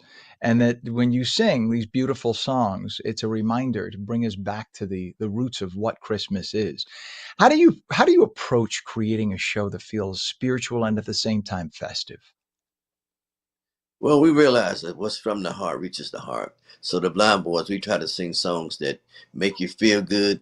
We get in there and we interact with the people. So we have a good time. And that's the main thing, is that when you have a good time and you can interact and people can feel where you're coming from. See, we're authentic, and we try to just let people know that, it's the season, and we, along the season, we give them the reason.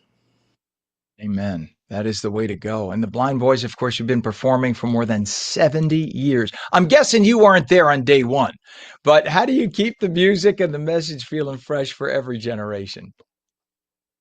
Well, I've been around for a long time, and what we do, we try to interact with people. When you have been around singing songs, we know that people like to be happy. So we make you feel glad. time when you're feeling sad. And that's what I've been doing. That's what we've been doing all these years. And I've been around the blind boys. I've been there about 40 years. So, hey, I know how it's done. Amen to that. And by the way, what I meant by you haven't been around since day one is you don't look like you're old enough to be around since day one. That's what I'm talking about. You look great. God bless you. And New Yorker praise your ability to bring godliness into unexpected songs. So what does that mean to you as performers when you get that kind of critical acclaim? Well, it means that what's from the heart reaches the heart, and it means that, you know, if I be lifted up, I draw all men. And we've been singing to people from all walks of life. So it means that people still, they still feel good at this time of year. And we try to let them know that every time you come to a program, we try to make you feel good. Mm. And gospel has such a powerful way of bringing people together. Why do you think the holiday season takes that connection to the next level? Well, we look back over our lives and we realize that Jesus was born around Christmas the 25th, they say. But the main thing, what makes people realize is that we just, no matter what your situation may be, there's hope. And as long as there's hope, it's a good thing. Amen to that. Well, anyone who wants tickets and they're I'm sure selling fast because NJ Pack is a great location. That's an awesome location. You get people from New York, from Philadelphia, and of course throughout New Jersey going there. It's a beautiful venue. The show is Friday, December 21st. You can go to the NJ Pack website and buy tickets and then get out there and enjoy this wonderful, wonderful group. The annual 15 city Christmas tour on with a stop there. Blind Boys of Alabama singer Ricky McKinney. Merry Christmas. God bless you. Thank you for doing what you do. And thank you for coming on this morning. Happy holidays. Happy holidays to you. And don't miss it when the boys are back in town. That's it. December 21st, NJ Pack. Thank you. It is 8:27 right now. And when we come back, the power of commitment, how it helped a woman save her husband's life. The phone lines are open right now. We'll take your calls 888-658-0234. We have a weather alert right now with a nor'easter. So we'll have meteorologist Mike Favetta along to give you the details. You're watching on New Jersey Mornings, so we'll be back in 2 minutes.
And a very good morning to you. Tuesday, December 2nd, 2025, 36 degrees now at 8:30. I'm Ken Rosato. Welcome back to On New Jersey Mornings.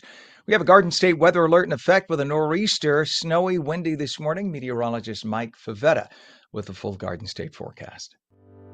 Weather is brought to you by Audio Nova, your hearing experts.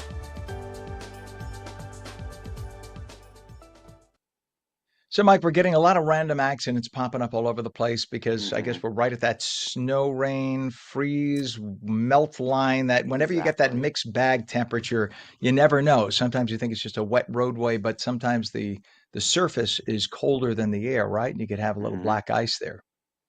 Exactly, especially on the onset, the first few raindrops that fall, likely evaporating, cooling the surrounding air, and then the next few raindrops that fall as potentially freezing rain and freeze on contact briefly before the rain takes over. So, like you mentioned, a little bit, maybe a short, brief period of that freezing rain and snow likely, but as the snow gets going right now pretty heavily through the next 2 hours, this takes you through 10:30 this morning. Look at the dark shades of blue that are moving across northwestern sections of Morris County right along 287 there, even all the way down into portions of Warren and Hunterdon County as well throughout the rest of this afternoon. So there will be some substantial accumulating snows north and west of 287, but south and east, it is a predominantly wet weather event, and it's a heavy rain at that could accumulate to 1 to 2 inches by the time the whole system wraps up. So the clouds showing all the gray sky around, yeah, there's plenty of that as well, even down toward Cape May and the southern tip of New Jersey. You've seen this rain falling for at least the last hour and a half. So for you, anticipate the gusty winds and, of course, the heavy rainfall upwards of 2 inches by the time the day is done.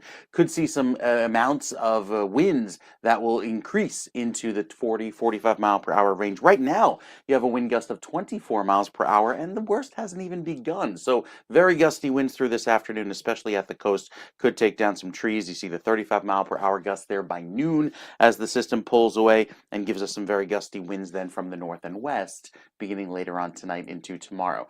That northwest wind really drives down temperature and makes it feel extremely colder than average going into the next few days, especially with those winds lasting throughout Thursday and even into Friday. So while our almanac says we should be at 49 degrees, we're not going to see the 40s for at least the next several days, possibly even until next week.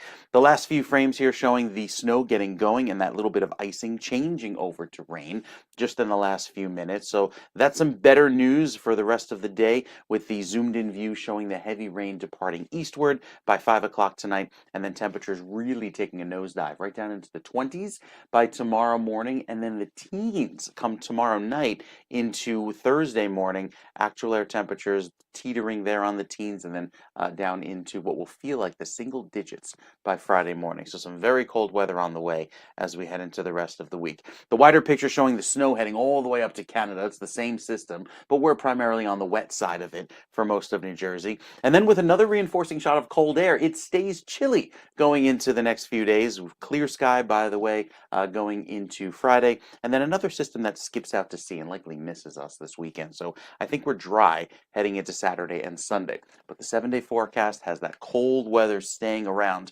19 degrees waking up on Friday morning, only climbing to freezing briefly by the afternoon, and staying cold right through the upcoming weekend, even with the shore points staying chilly as well. Highs for you down the shore only making it into the low 40s right through the next several days. So very chilly weather after we make it through the rainy and windy period for many today, Ken.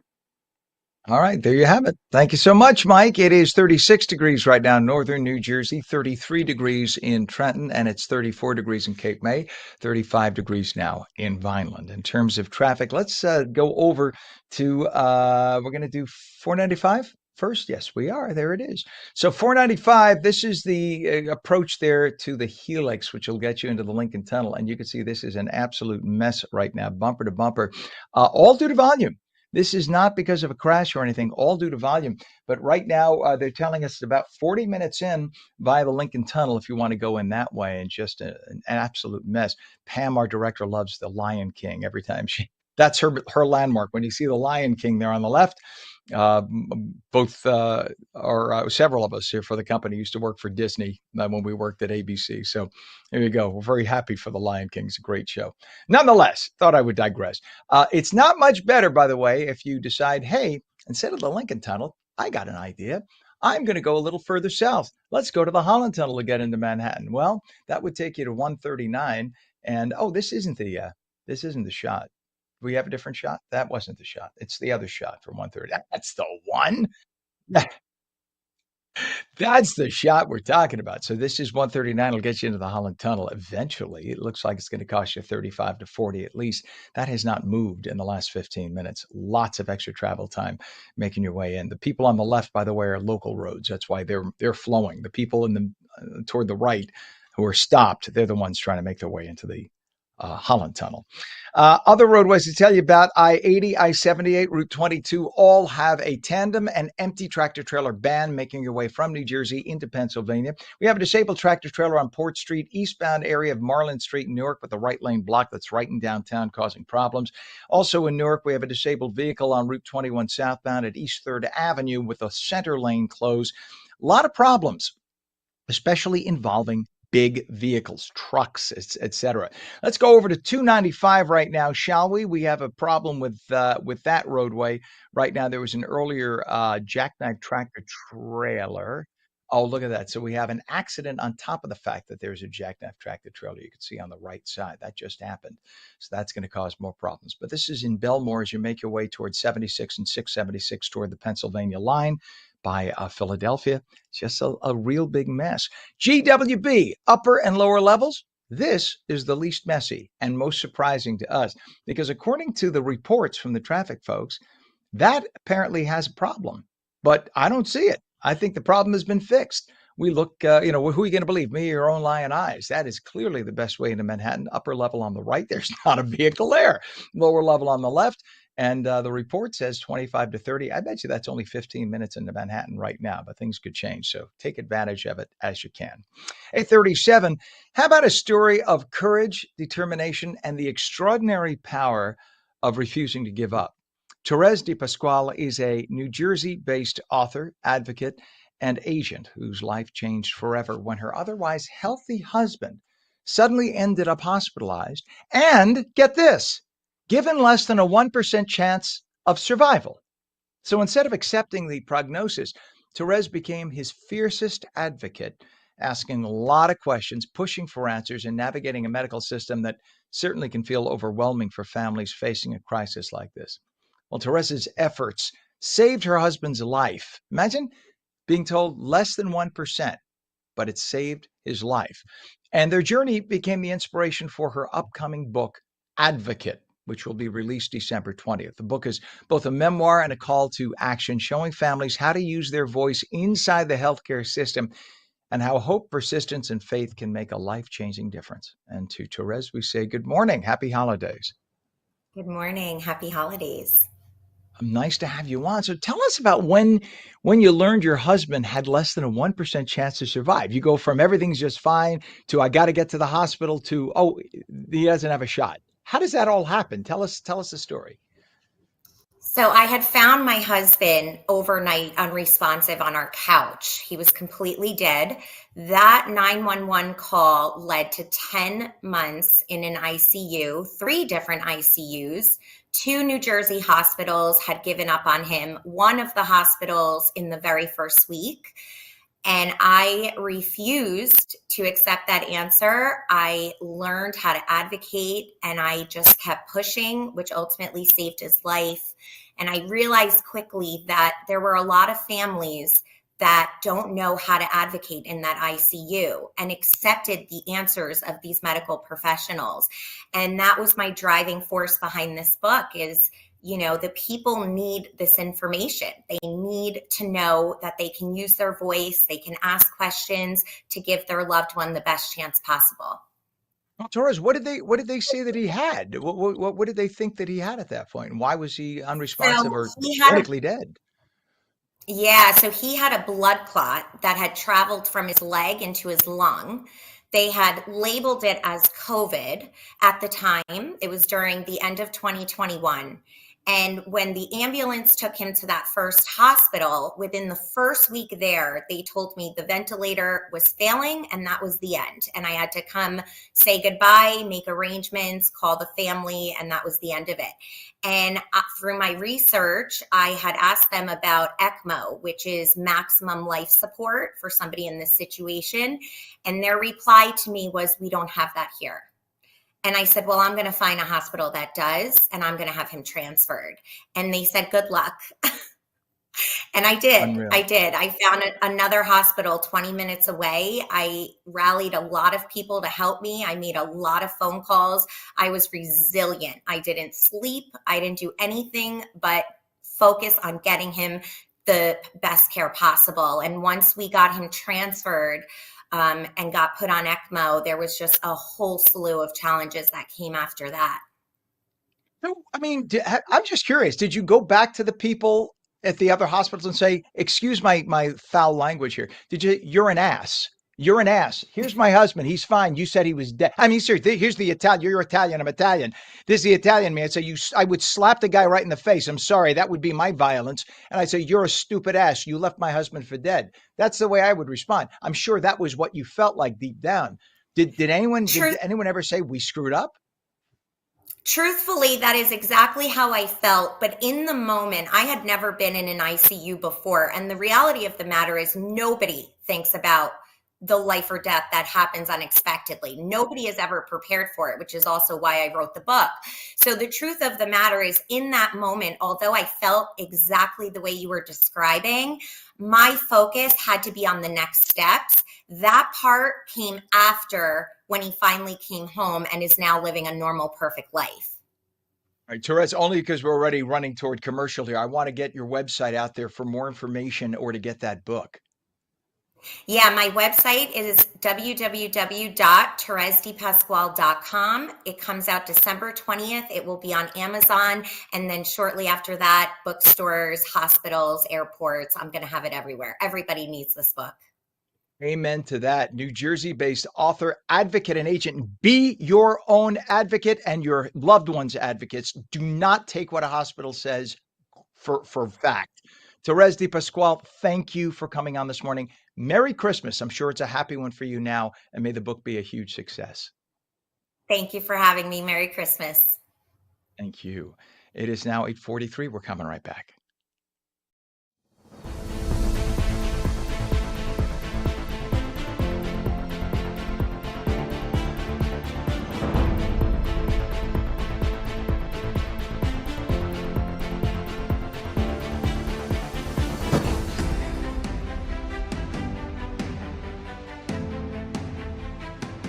Hey, New Jersey, want to choose how you live as you age?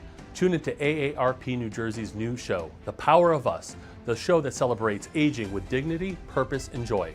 From protecting yourself against fraud, to staying healthy and aging in place, to finding purpose through volunteering, we've got the tools, tips, and stories to help you thrive.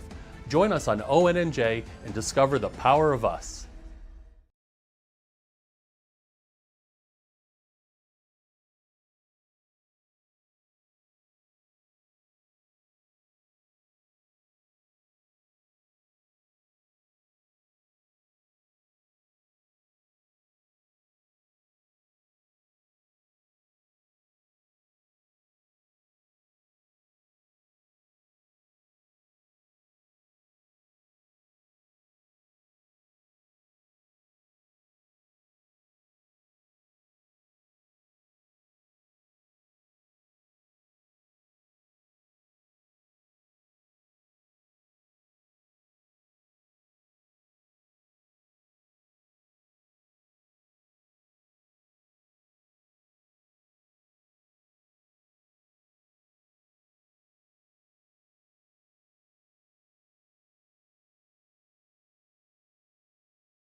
Welcome back to On New Jersey Mornings. I'm Ken Rosato, 845, taking your calls at 888-658-0234. We have a Garden State weather alert. There's a nor'easter in effect, and meteorologist Mike Favetta has the full Garden State forecast.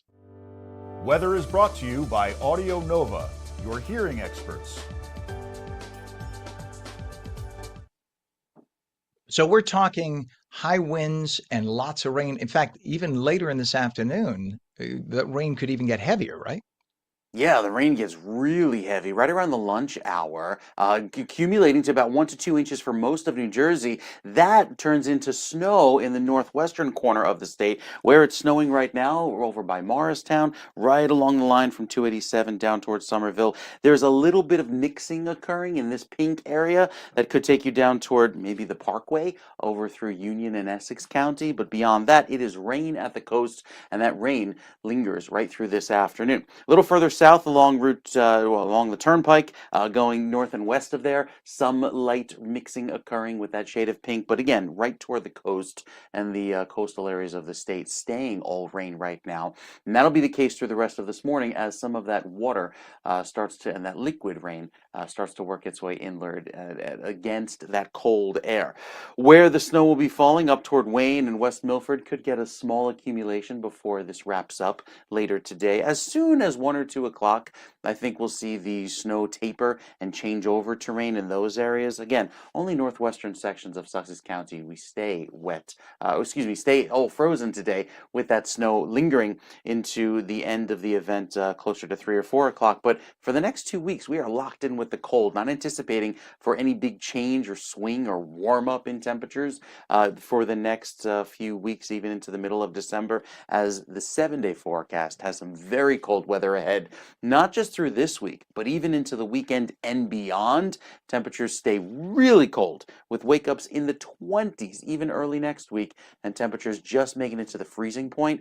That is normal for the end of January, and here we are in the beginning of December with this cold weather. So that should deflect another system. The cold weather actually deflects another system out to sea, which it's funny to think when you say, wow, it's too cold to snow. That'll be the case this weekend, Saturday and Sunday. The system that was forecast to come by and give us a little bit of rain, snow on Friday night into Saturday, too cold, stays out to sea, and so we're kind of protected by this chilly weather. It's kind of hard to wrap your head around.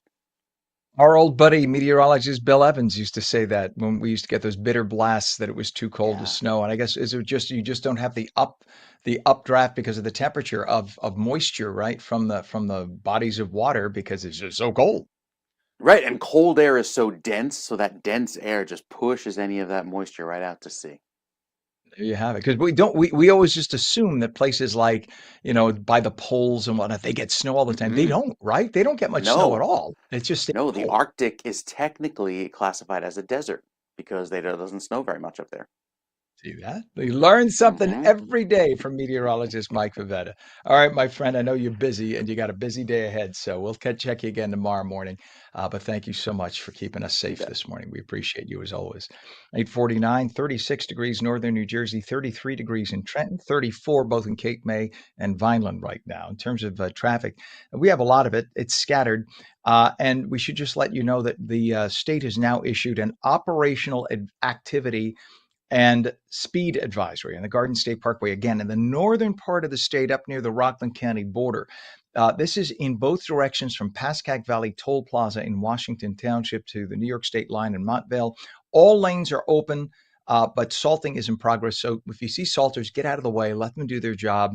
They're trying to keep the road safe for you.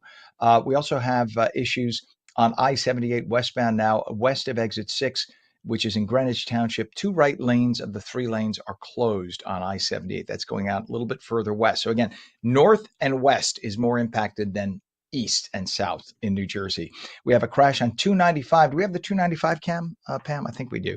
295 northbound, north of exit 28. Black Horse Pike and Haddon Heights. The right shoulder is closed. I do know that Pam has the Route 20. There we go. And there it is. You could see that. So it's on the left side of, oh no, I guess that's the rubbernecking on the left side, right? So there we have it. The wreck is off there on the right side of the road. There we have it. So that is again on 70. No, that is not 78. I'm mixing them up. That's 295. Thank you, Pam. I appreciate that. Now, if we can go over to Route 21, we'll switch over to the 21 cam.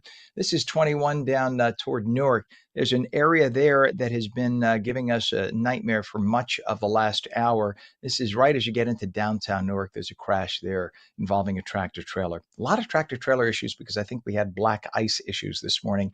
And so we have jackknife tractor trailers and accidents throughout the area. It looks like it's picking up a little bit, though, just to give you an idea, though, of what we've been encountering. 78, 80, and 22 as you make your way to the Pennsylvania border. If you have a tandem tractor trailer or an empty tractor trailer, you're not allowed into Pennsylvania because of the high winds, 40 mile an hour plus gusts that we're getting today. And the Hudson River crossings right now, the Lincoln and Holland are both reporting 35 to 45. All due to volume because people, I think, were avoiding the GWB. But if you look at the 8095 approach to the GWB, check this out. It's flowing beautifully. For whatever reason, everybody started to go to the Lincoln and the Holland, causing problems there. GWB will get you in 15 minutes. There you have it. 8:51, as temperatures drop, many people assume pest problems disappear for the winter, but experts say the colder months can actually be one of the most important times to protect your home. Rodents, they're mammals, right? They're looking to stay warm, and insects hide inside walls and basements. So now's the perfect time to go get them. Craig Sansig is the Vice President of Operations at Viking Pest Control. We don't think about this, Craig, but good morning. I'm glad you're on to talk about it. Why is winter actually a major reason for pest problems? Good morning. Thank you for having me. They're a lot like us. They want to stay warm when temperatures fall. So, they're taking advantage of gaps, cracks, crevices moving into your home. And a lot of times we think that something's just occasionally coming in when there may actually be large populations hidden from view. How do we know? I mean, they would be hiding in the walls or under the home, right? So how do we know if they're there? Usually one of the big ways you can tell is what we'll see is when it does warm up, when we do hit those days that creep into the 50s, you start to see small amounts of activity, either stink bugs flying around, box elder bugs, ladybugs. These are all things that overwinter as adults. And a lot of times they're actually in attics under insulation. They get up through soffits, they get up into attic areas, and it's an area we don't often think about. It's usually where we hide our holiday decorations, and, we really don't think pest issue. And we forget, we're cozy inside a nice, warm, insulated house with walls, and we forget that those soffits are exposed to the outside on purpose, right? So that we have ventilation, but that means the bugs can get in, and then once they're in, they don't like to leave. They kind of like it here if you charge them rent. What are the most common pests that New Jersey homeowners see during the colder months? Rodents are the predominant pest and probably the biggest concern due to the risks of things like fire and bringing in parasites and such into the home. And contamination of food and foodstuffs. But things like box elder bugs, stink bugs, ladybugs, cluster flies, that's a common one in many areas. They really can come in large numbers. And I've actually seen it so bad that people couldn't use rooms of their house due to some of these pest infestations. Unreal. I remember I had rented a house many years ago, and in the basement they had carpeting. And I remember, and it was dry. There was no water or anything like that there. But I remember that we had these weeny tiny beetles. I don't know if they were carpet beetles or flower beetles. When I tell you I tried everything on my own, I would vacuum every inch, every corner, every single day. We used boric acid. We tried everything. And then 2 days later, you'd see one of them crawling up the wall. They were like microscopic, these little tiny things. I noticed. Other people probably didn't. How do you get rid of something like that? Well, really, that's the best time to call a professional because we have a larger selection of products that we could utilize, and there's ways that we could use their biology against them. We can actually give them something like a growth regulator or something that stops development of the juvenile stages. So, sometimes having that professional and that more application equipment and more treatment options is really what's needed to stop an issue. And this is why you, sir, are the professional. You know this stuff clearly. And you folks are licensed to deal with these chemicals and things like that. So you know how to administer that stuff safely. You don't want to try to mess with this stuff on your own as a homeowner unless you're a licensed professional like yourself. What preventative steps can homeowners take though during the winter season? I mean, one of the things I know, I used to love to bake a lot, bake stuff with flour. If you're not going to use flour today, don't buy it. That's what I've learned. Yeah, we absolutely any type of baking mix. You used half a box of pancake batter or a pancake mix. Those are the things you want to watch and discard routinely because they can become infested over time. Yeah, also, removing leaf litter from the outside of the house, especially as it accumulates underneath decks, that's a major source of warmth as those leaves decompose to keep pests safe. And if you have an area of safety for the pest along the foundation of your home, that can be problematic. Same thing Yeah. with wood piles.